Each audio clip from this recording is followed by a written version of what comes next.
আসসালামু আলাইকুম এভরিওয়ান, কেমন আছে সবাই? আশা করছি আল্লাহর রহমতে সবাই ভালো আছে। আমি আল্লাহর রহমতে ভালো আছি, আলহামদুলিল্লাহ। এই যে আমাদের যমুনা নদীর ধারে হাঁটার জন্য আসছি, মর্নিং ওয়াক করার জন্য সকাল সকাল। এখন বাজে 6:30। বিশাল নদী, এই যে পানি ঢেউ খাচ্ছে।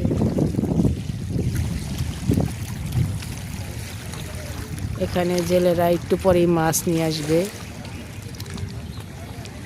8টা-10টা বেজে গেলে তখন এই হোটেলগুলো, ছোট ছোট হোটেলগুলো সব খোলা হয়।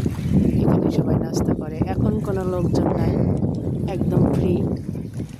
তো দেখো কেমন ঠান্ডা বাতাস, গরমের দিন খুব সুন্দর লাগছে। এর আগে দেখছি পানি নেই, এখন অনেক পানি এসেছে। এই যে, তো সবাই ভালো থাকো। আসসালামু আলাইকুম।